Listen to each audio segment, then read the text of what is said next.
Welcome back to another episode of Let's Talk About It as we discuss how to find victory in the valley. I have a very special guest with me today. Her name is Alexis Johnson. She's actually returning with us today. Alexis, thank you for joining the show again. Thank you for having me. So, in case you did not tune in to the very first episode of this series, we're trying to discuss how to find victory at your lowest point in life. What is a valley? How do you find victory in your valley? Okay. A valley is usually a point in someone's life that they feel like they can't get out of, or an area in their life or a time in their life that they're at their lowest. Have you ever experienced a lowest point in your life? I know I have. Definitely know I have, especially recently. So, Alexis, what do you think? In your opinion, what would you consider a valley? A valley is a hurdle. It's like an obstacle. You're trying to get over it, but it's something holding you back. It's like things happen in life and you're wondering, well, God, how am I going to get out of this? Like, am I supposed to be going through this? Why am I woe is me? Like, what am I going through this for? Do you think we deserve valleys in life? Because obviously you know about, the recent event that happened with me in my profession as a tire changer, and, everything was going well. I was on my way up, and then all of a sudden, boom, I hit my valley. I hit my moment where I'm at the lowest point in my life. And oftentimes we'll say, well, why us? That's the cliche thing to say. Why me, God? I fell sick in 2006, and before I really understood this whole Christian walk, I guess, I was like, well, why me? Why me? Because I've just heard that over the years. Well, why me, God? Why me? And we feel like God is just being unfair to us. But do you think that we deserve valleys in our lives? Like, are we deserving of that type of punishment, if you will? For a good amount of time, I always thought that God would never send me to a valley. But I've learned that valleys can be very beneficial. What's your take on that? Good things happen to good people. Bad things happen to good people. I think of it as things happen and we wonder why do we have to go through these things? But if we didn't go through these things in life, we wouldn't be able to appreciate life for what it is. If life was a bag of roses, if life was so easy, no one would understand the hardships that build their character. God is constantly building our character. When we go through things, when we lose a job, when we lose loved ones, when we get sick and we have this disease that seems incurable,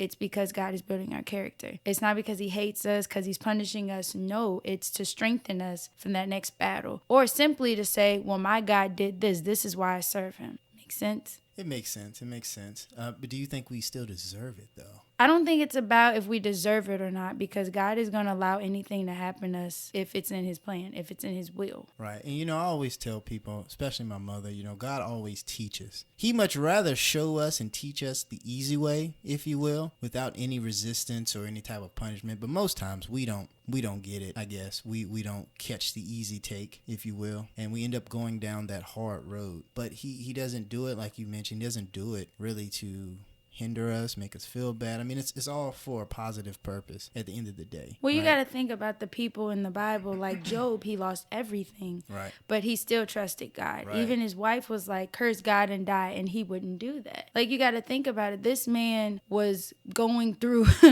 his worst, and he still was able to praise God through it. And I think that's how us Christians should respond to certain situations. Like, no matter how bad it looks, no matter how hard it can get, like, God is going to always be there. Is it easier said than done? By goodness, yes. But you just have to trust God through all the pain, because none of the pain that we go through is going to ever amount to what he went through on that cross. And we got to remember that. And I'm glad you brought up the story of Job. He did not lose focus on really the I guess you would say the mission or the goal at the end of the day. His wife was like, won't you just curse God and die? He was like, no. I'm going to remain focused. I'm not going to get flustered, right? I know my God will get me out of this. He didn't even know. As far as I know, you can correct me if I'm wrong, he wasn't even aware that he was going to get 100 times the blessings by being faithful, by staying focused, by keeping his eye on him, by not giving up on him. He didn't know his blessings were coming, but he understood the God that he served, and it paid off in the end. Well, it reminds me of a lot of the people in the Bible that went through a lot of things. You have Moses, Paul, David, Samson, all these people that went through these hardships. And you can't say that it was because they didn't listen or because they weren't obedient. It was just the fact that God wanted to teach them a lesson. And them being taught a lesson, what makes us think that we're exempt from that? Correct. And it also reminds us that we are in God's will too. Not saying God doesn't love anyone or doesn't love everybody, I should say. But when we decide to pick up this cross and follow him, we accept the beatings and the suffering that comes with it, the people talking about us, not doing us right, mistreating us, whatever synonym you want to use. Persecution. Yeah, he warns us. Because he does not force us to choose, right? He doesn't force us to follow him. He said, you can follow the world or you can be in the word if you want. I mean, it's up to you. The world comes with its own problems, right? The difference is if you follow me, I can help you solve all of those problems. Or those problems have already been solved, if you will. Leads me to another note, being faithful. It's hard to keep the faith. I agree. Sometimes when life hits you, the first thing you don't think about all the time is Jesus. First thing you think about is, okay, well, what can I do to solve this? What can I do to fix this situation? If you get a bad diagnosis or you hear something like really bad news, first thing you don't think about is, oh, I need to call on the Lord. No, you're thinking about, well, what do I do to get myself out of this? But that's not saying that you don't believe in Jesus or anything. It's just, it's human nature to go on your own understanding, like your own will. It's innate for us to be in the flesh sometimes. Right. And that's why it's so easy to sin. But God has pulled us out of that situation. When we're saved, I'm not saying we can't sin because everybody sins, right? But we put the flesh aside so that the spirit man can walk through us. Do you feel anxious when you go through trials?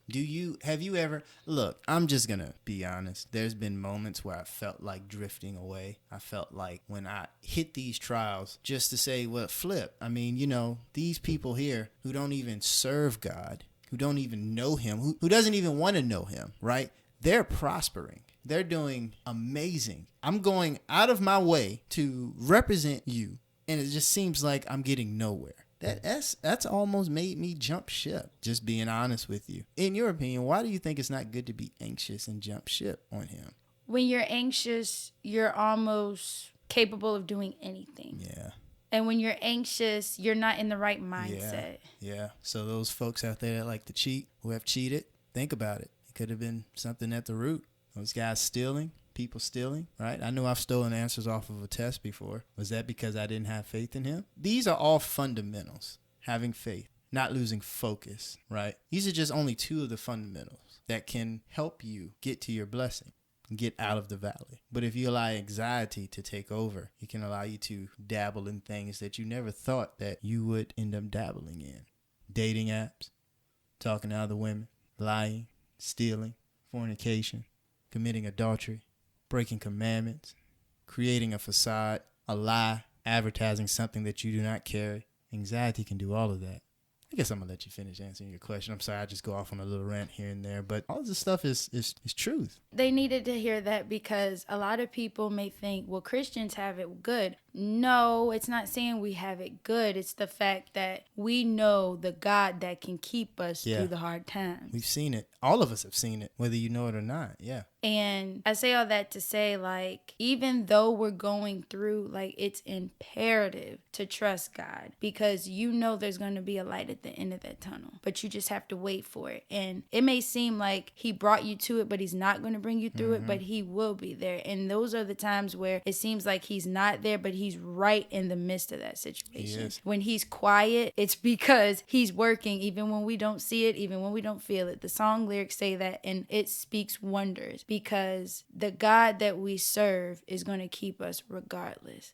That's even right. If it ends in death or some type of event that seemed like it didn't work in our favor, God still kept us. He did. He keeps us through the dry seasons. You think about it, spring, summer, flowers and trees are blooming, but you're going to have that winter. Nothing is able to grow at that point. You have fall. As a matter of fact, you have the desert. Only certain types of plants can grow in the desert, but they experience a dry season a lot more often than we do. But when that dry season is over, things are flourished. It blooms. Things are produced, bloom, right? I've seen it rain in the desert. If you just wait a little while, that rain is going to come even in your dry season. But you have to not get anxious and jump ship. You have to stick with it. You have to stay the course. Stay faithful. Stay focused. Be consistent.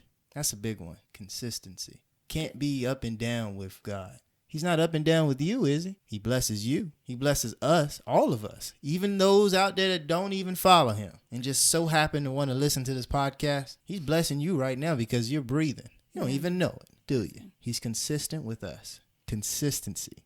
Well, like you said, you wouldn't want God to be inconsistent with you. Being inconsistent means that you're not always on the right track. You're always falling behind. You're sometimes doing the right thing, and then you're sometimes not in. God doesn't want any lukewarm believers. He wants us to be right with him. Like if you're cold here and then you're hot this time, anything lukewarm doesn't taste good, doesn't feel good. Lukewarm water does not feel good. It's a little too cold and it's a little too hot. And it's kind of like in the middle. And it's just uncomfortable for our bodies. So why would God want that kind of relationship with you? Yeah, you can't be lukewarm. You got to serve one and hate the other. He wants consistency. That's a good beginning to how do we dig ourselves out of the valley. That's true, because you also have to know what to fall back on, who to fall back on. Fall forward, actually. Yeah, that's true. Whose arms to fall into, because when we're at our lowest, a lot of people think of suicide. A lot of people think of coping with drugs. I think with consistency, that is a pretty good segue into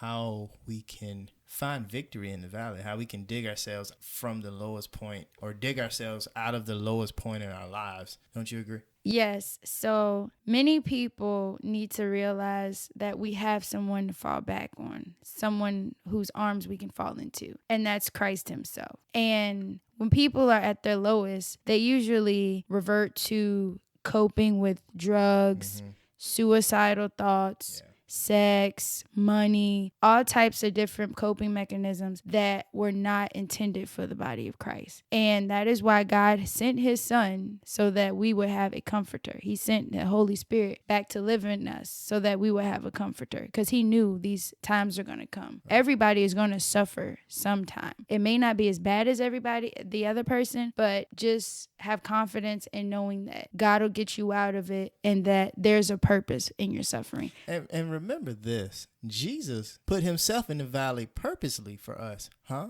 Some of y'all know what I'm talking about now. He went to the cross and he was in the flesh. And so at a certain point, he was like, Jesus, please, or God, please take this cup from me. He slightly started regretting himself, but he went to the valley for us.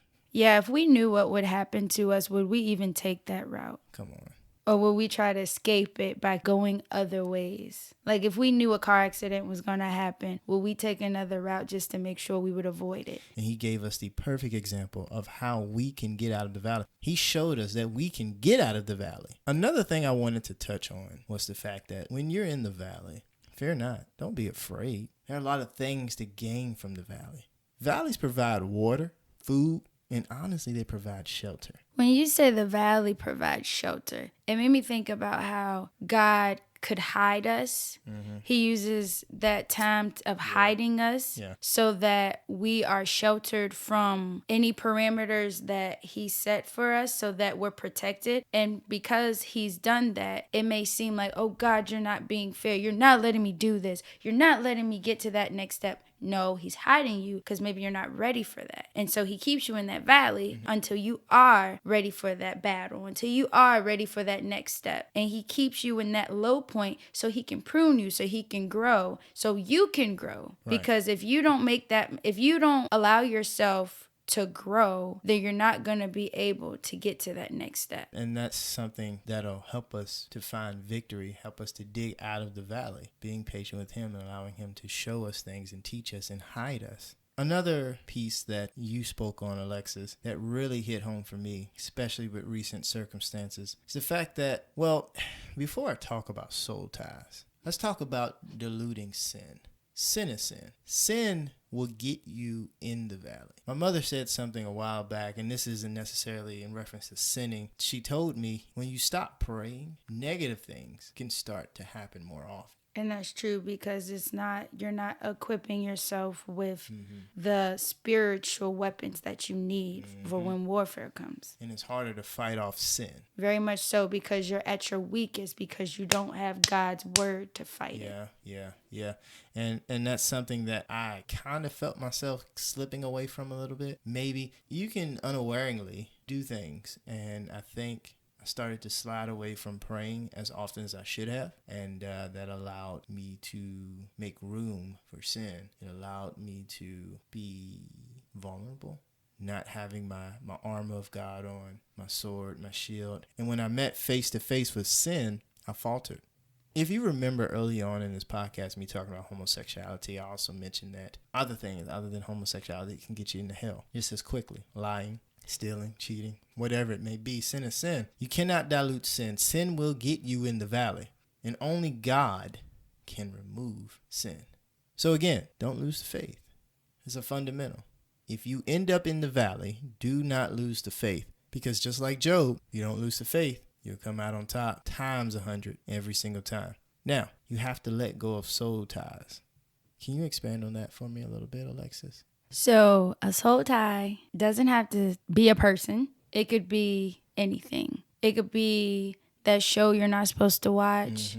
It could be My Ghost Adventures. that food you're not supposed to eat. That cheeseburger. That place you shouldn't be visiting. The strip club.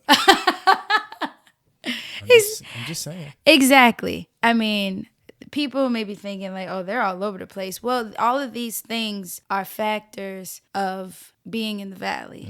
But we're trying to tell you that there is a bright light somewhere, and there is a bright side. The grass will be greener on that other side with Christ. But soul tie is definitely something that you should get rid of. When God shows you that you need to let go of something, you need to let it go. I was watching a TikTok recently, and this girl was saying when you don't have peace with something, all of a sudden you're losing your peace. It could be a job, it could be a person, it could be something in your life, and you're just not at peace with yourself. That's showing God that something in your life should be removed. And when he's trying to remove different things in your life, we have to be patient, and we have to just let it go. Because God knows for sure that if that thing or that person stays in your life, he knows the outcome of it. He sees beyond what our eyes can see. And he knows what the end is going to be. So we have to just trust and know that God has our best interest.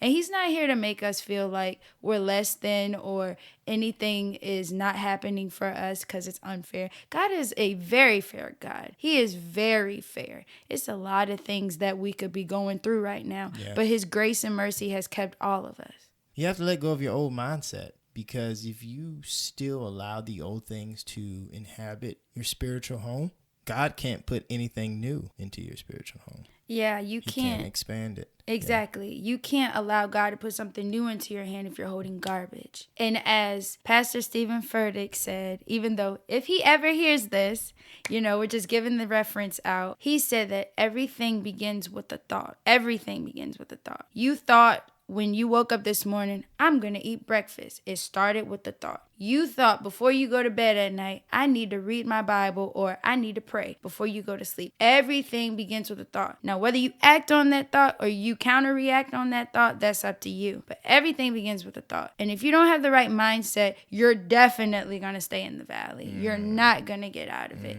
Because if you keep having that woe is me mindset, you're going to stay in that woe is me.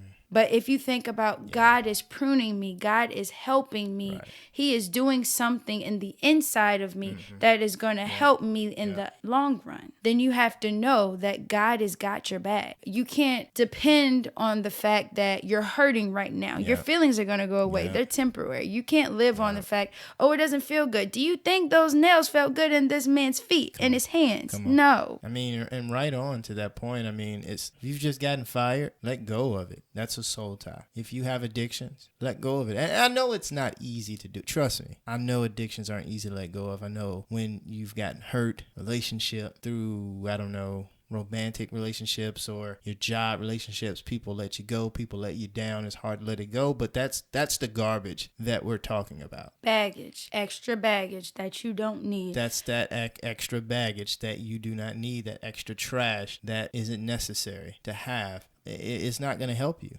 If you bring extra baggage to the airport and you try to put it on that plane, they're going to tell you, no, it's too much. It's too heavy for that plane. Mm-hmm. Same for your spiritual man. It's too heavy for you to digest. It's too heavy for you to have in your body, and it weighs you down. Right. You got to drop it. Got to drop the garbage. That's what we're trying to say. So God can put clean things into you. He can put new things into you, right? Because some of that garbage might have been good at one point. Just think about it.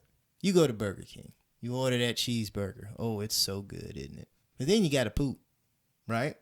Some things in your life, when it originally enters into your life. I see where you're going. Okay, See go ahead. Let's go. Let's Let go. me finish so I won't forget it.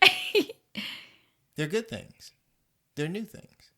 It tastes good. But over time, your body has to get rid of it. Excrete, yeah. It has to exhale out of your body. To make room for who? For what? Yeah. For the new things. For the new things. I feel you. I hope y'all were following me there. Don't fall asleep. Wake up. We're almost done. No, I totally understand, and I agree with that, because if God is trying to take you to a new level, you can't be dealing with the same devils on this level and expecting to go higher. Yes, there will be some devils on a different level, or it could be the same devils that you're dealing with, but that's okay, because God allows you to go through that too. Right. And as long as you keep the faith, as long as you are consistent, as long as you are faithful, He will get you out of that valley. Get you out of that valley and give you some new stuff. Not new Put stuff. some new things into your life. Put some better things into your life. You might have gotten fired from that job. You might have got fired from that race team, Keyston. But trust me, there's something better in store for you. There's a reason why God didn't allow you to make a relationship with certain levels of people. Because if they would have liked you at that level, they actually would have limited you. That's another Stephen Furtick quote. That's good. That's from you, Pastor yes. Furtick. Anyway, the next thing. You got to let go of what is comfortable. Very much so, yes. We're going to end on this one. You got to let go of what is comfortable.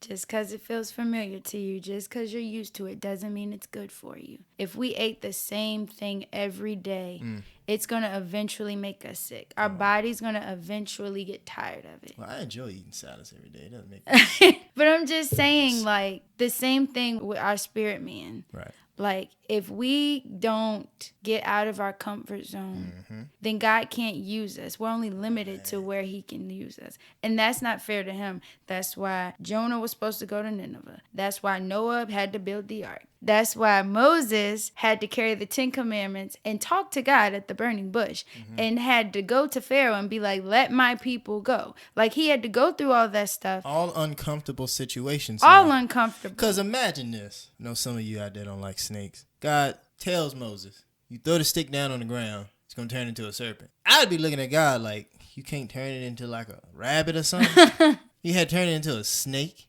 But that's, I guess, the animal he needed to get his message across or to minister to these people in Egypt who still ain't listening. Pharaoh still ain't listening because his bone's gone now in the Red Sea. But Moses had to get out of his comfort zone. Well, God's provisions come from unlikely sources. Come on. God sometimes have to bless you outside of our comfort zones. So you got to be willing to let go of being comfortable. And move when He says to. Move when He says I'm trying to tell y'all better get to moving. If He tell you to move, you better move. Pack up and go. And let God give you better.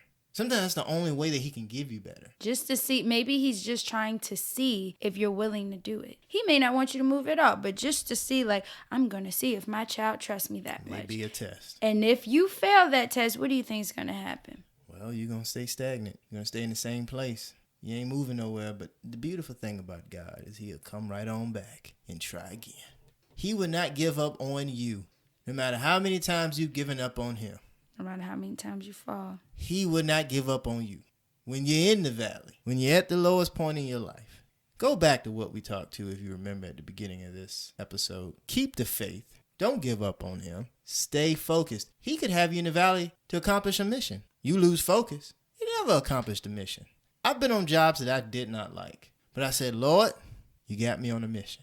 Help me to stay focused so I can accomplish the mission. Don't drift away. And don't jump the ship. Have when your it starts have to your rock. anchor in Jesus. That's good. That's really good. Be faithful. Be consistent. Stay focused. Don't drift away. And I guarantee you'll find yourself on top of that mountain at the end of the day. God bless you.